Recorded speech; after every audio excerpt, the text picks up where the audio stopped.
Yang patah bisa tumbuh, yang jatuh bisa bangkit, yang hilang arah bisa menemukan jalannya lagi.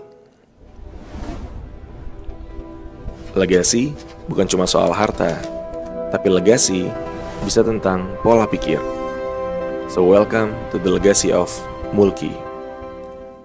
Semua orang punya fase patah. Ada fase di mana kita merasa nggak dihargain, terus kita udah kerja keras tapi ternyata nggak menghasilkan apa-apa. Bahkan ada fase di mana kita ngeraguin diri kita sendiri. Dan mungkin kamu lagi ada di fase itu. Tapi kalau misalnya kamu sekarang lagi ada di fase itu, aku cuma pengen bilang, kalau misalnya patah itu bukan akhir, tapi itu awal dari pertumbuhan yang baru. Oprah Winfrey itu pernah bilang, "There is no such thing as failure. Failure is just life trying to move us in another direction." Jadi nggak ada sebenarnya yang namanya kegagalan. Yang ada itu hidup lagi coba mengarahkan kita ke arah yang lain. Dan dia juga bilang, "You are built not to shrink down to less, but to blossom into more."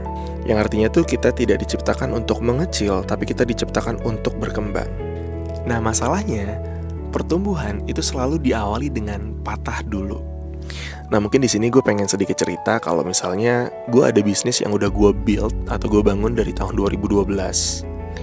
Nah, pada saat itu gue tuh gak punya koneksi besar, gak punya modal besar, dan bahkan gak punya kepastian akan masa depan nanti bakal kayak gimana. Yang aku punya itu cuma satu, keinginan untuk berkembang. Ada fase di mana merasa lagi kayak job lagi sepi, terus ditolak klien, terus ngerasa sendirian. Apalagi ada momen di mana itu lagi nanya ke diri sendiri kayak, aduh, ini gue cukup kuat gak ya buat bisa lanjut?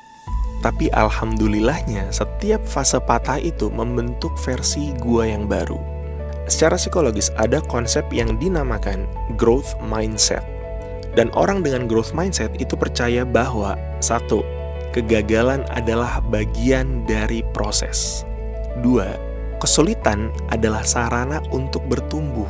Tiga, gagal itu bukan tanda bahwa mereka tidak mampu.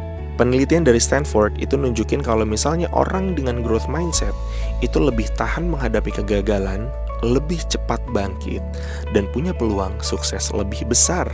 Kenapa? Karena mereka tuh gak ngelihat patah sebagai akhir. Mereka ngelihat patah itu sebagai proses dari pembentukan. Nah, Oprah Winfrey juga pernah bilang lagi nih, kalau misalnya the true measure of courage is whether you get back up.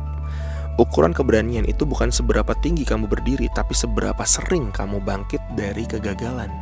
Yang udah pasti itu, semua orang pasti pengen tumbuh. Tapi masalahnya, nggak semua orang itu siap buat patah. Padahal seringkali pertumbuhan itu tidak terjadi di zona nyaman. Pertumbuhan itu terjadi di kegagalan, penolakan, kesepian, dan juga ketidakpastian. Dan setiap luka itu membentuk kekuatan yang baru. Setiap kegagalan itu membentuk versi dari diri kamu. Nah, sekarang aku pengen banget ngasih pesan buat kamu, kalau misalnya hari ini atau sekarang, ini kondisinya kamu sedang lagi ada di fase patah. Ingat ya, yang patah bisa tumbuh, yang jatuh bisa berdiri lagi, dan yang hilang arah bisa menemukan jalannya lagi. Karena pada akhirnya, ini bukan tentang siapa yang tidak pernah jatuh, tapi tentang siapa yang terus berkembang meskipun pernah patah. Nah, ini penutup, ada kutipan dari orang yang I adore to themselves, Raim Laude sama Raditya Dika. Raim Laude itu bilang, tidak semua yang hilang itu akhir. Kadang itu cara hidup memberi ruang untuk versi baru dirimu.